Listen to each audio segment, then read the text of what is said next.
Hello, everyone.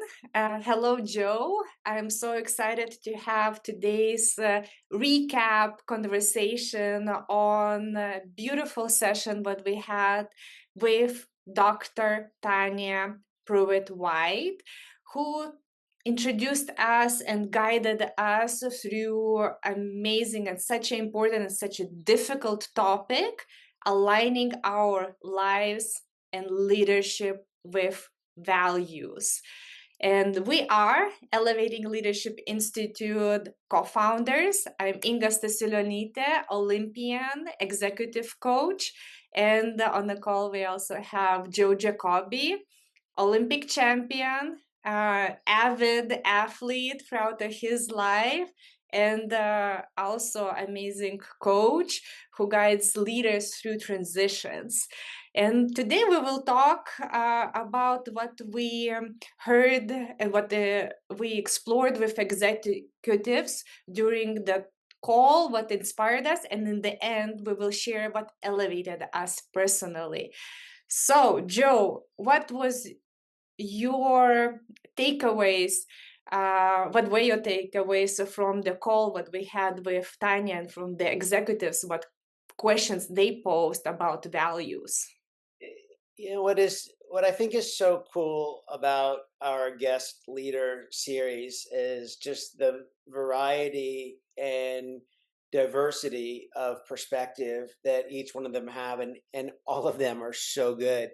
And Tanya is no exception. I think one of the things that I love about Tanya that she is able to she works with a lot of clients that are underserved, that are often in minority populations, and are working through existing within a bigger world and kind of playing the idea of finding and aligning values in within a lot of conflict and a lot of struggle.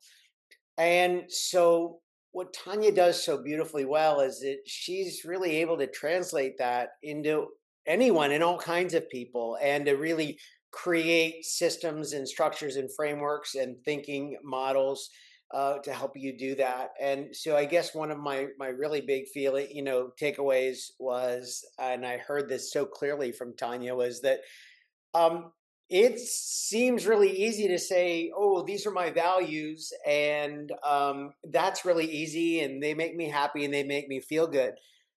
Aligning with our values is hard work. It is really hard work, and we'll in this conversation we'll maybe explore why it's such hard work. But I know that just on the surface, it sounds really easy. But not only is it hard work, but it is where I think, no, this sounds like really deep, but it's where the meaning of life is found. I completely agree. And so rarely we ask ourselves, what are our values? Can you define your values? And I really loved how she started the call by asking all of us, what matters to you? Write it down. What matters to you? And then you get again this um, recognition.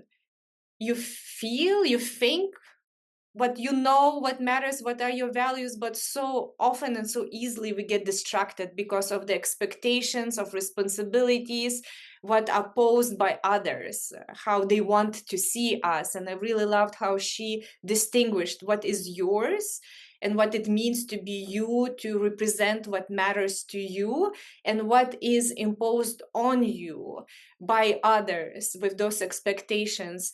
And what you just mentioned, one of our executives also mentioned, finally, when she recognized her values, she got clear with them and she really wanted to live them, how hard it was to live them.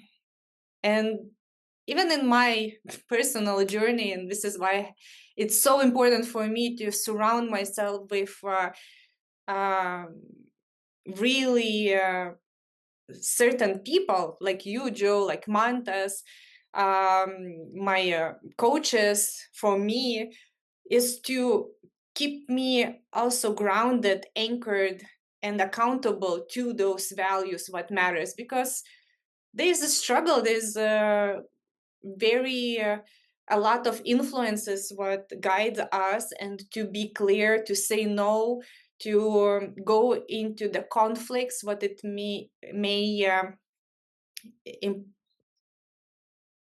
inspire for others. Because another thing what Tanya so rightfully mentioned, when we start representing what matters to us or act on our values, it may be not comfortable for others, and we need to prepare for that.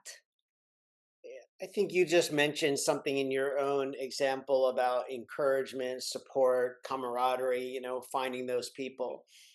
What I saw on the call with our leaders and executives in our community is, and I know this sounds like so clear and obvious, but this just speaks to the kind of talent that someone like Tanya brings in, but she gave permission for the people to feel that. Like, I mean, it seems so simple. And so, like, on one hand, like, I have just so much respect and admiration for our people who come to our community and, show up there. And then they have that opportunity to interact with a very unique voice that, in a way that's very different than you or me or Montes, can give permission for people to do this. And all of a sudden, you see change happening with each person on the call. Like, it was so beautiful to see that. And I just always recognize those talents. Like, permission seems so easy to come by. It's like, oh, I could just tell myself that that's okay. But then you come across someone like Tanya that just has this really beautiful gift for saying, I give you permission to do it. And it's just so different, right? um, and it's such an important permission, because we also recognize on the call, being high performers, being leaders and executives, it's in our blood to fix everything what does not feel good. What are the problems, and problems don't feel good. And her and she's so also equipped to talk about this topic, especially her writing whole book about Peaceful Renegade. Like, it's such an important two words what she combined together: Peaceful Renegade, peaceful, going against the status quo, but representing it, something peacefully in between ourselves, what's meaningful, what's aligned.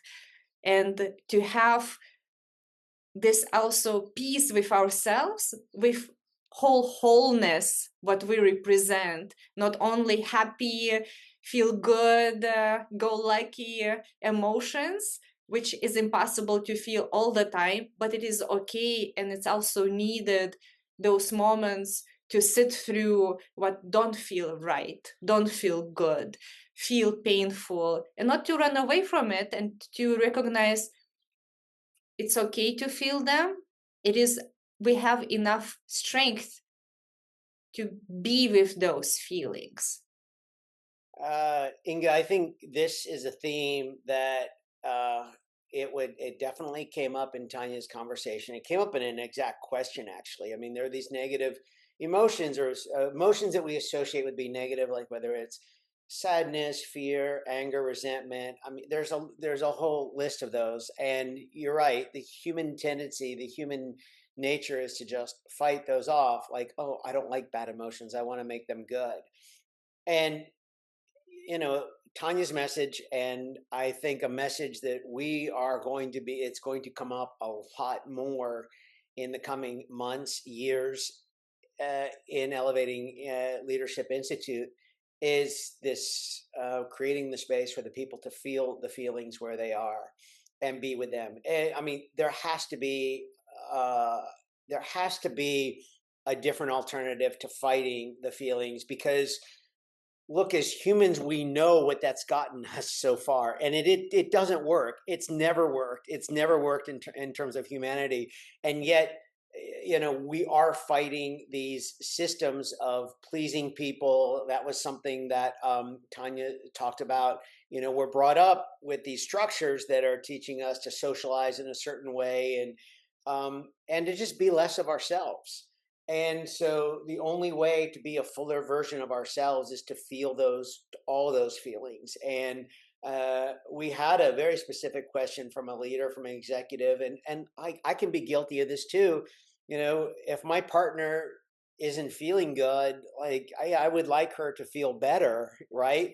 Oh, I could say, or maybe once upon a time I said, oh no, you're not like that. You're a much better version of that. Whereas now it's more to just be with her in that moment of letting her feel the way she needs to feel, and vice versa. She can do the same thing for me. Unbelievably powerful. I mean, and again, I don't think this was a one and done time with Tanya. I think this is going to be a very prevailing element of something we're going to dig into and really help people reshape their leadership journey, their human journey as a leader at Elevating Leadership Institute. She has incredible presence, not only talking about this subject, giving space for others to find themselves in values, but also she represents and lives through her life professional journey that alignment, that transition to that alignment. And it's gonna be happening not one one and done. Our values evolve, our situations evolve, and we evolve through the journey. So it is that space what we need to give ourselves to notice what's going on with us, and which actions and which ways we're getting closer and closer to that fullness, and what gets us away from it. And I also loved her giving few tools in recognizing and what we can use to realign ourselves with ourselves. And I really loved three things what she mentioned. One thing, her again posing the question, am I matter to myself? And how does that expression looks like? Because we care so much also about others, but what does that truly, in sense of what matters to us, represents how much I matter to myself in what way? So I thought that was absolutely brilliant question to consider. Another thing, second thing, what I loved her reminding, but in any situation, we are enough. I am more than enough, especially in the fears, in feeling disconnect, confusion, fear, shame, embarrassment. I am enough, and finding that concept in between ourselves. And this is what fullness represents, is something not what we keep reaching, but it is what we keep recognizing. And final question what she posed, or exercise what she does, listing what we love already about our lives. I thought those were really powerful notes to realign with values. What were your maybe last takeaways, or what elevated you in the conversation what we had with Tanya? I love what you just shared, so thank you for that. I just want to, my elevated takeaway. I just want to read a note that I wrote down from our conversation, and it just gets into this idea of leading and living with authenticity, and how the question is, how might we be living in a curated identity? How much is you versus how much were you taught to be? And I think this is a powerful reset question to ask ourselves a lot. Like, it is so easy to dismiss and say, Oh, it is what it is. And it's not about going back and fixing the past. But I think once we start to pay attention and understand how we got instilled and how we sort of were taught in certain ways, we really get to see how, maybe sort of a follow up question, how might I have been led astray? Astray from what? My true self. And Mm. I think that there's something to those questions that are worth revisiting. And here's the thing, like I will go to the end of my life, however long that may be, however short that may be, believing that, if you ask that question and you're willing to sort of entertain those ideas and thoughts, like there is always sort of a room for sort of more understanding and, and more depth and richness and context to the journey and the experience that we get to enjoy. That's my elevated takeaway from an amazing session from Tanya. And my elevating point from the conversation is just continuation on your point, because it is so strong to recognize when we're performing and when we're in performance and performing mode, and when we're true selves. And I also loved her noting for us to transition from performance to true self, asking the question, what we love about the courage, because there's a lot of fears and we need a lot of courage to be true selves, because what if people not gonna like us, what if that version will be rejected, it will hurt, and it needs courage to stand up and be that alignment, because this is where the fullness comes from. And it is painful, but it is part of courage, and it is part of the being full, and enoughness, a feeling of ourselves. And that is such a rich grounds go to any directions, what matters to building more meaningful, more value, not only for ourselves, but for others, not from fear, but from truly that thriving position. And this is something that you want to add. Inga, I wouldn't say this to anyone, but the way you are talking about courage right now, and I think this is such an important point just to sort of share and put out there. There are a lot of ways to frame courage, but the difference in the way you just framed courage is that it was anchored in love, not fear. That's it. And I think that is a really big, that is probably a pretty good underpinning of the session that we had as well. Like, it is courage underpinned by love, not fear. And so I just wanted to just note that and say that, like, it was exciting, because I wouldn't just say that to anyone, but when I heard it, it was like, it was so clear in your voice, so clear in your face. And I'm like, oh, that's it. We should note that.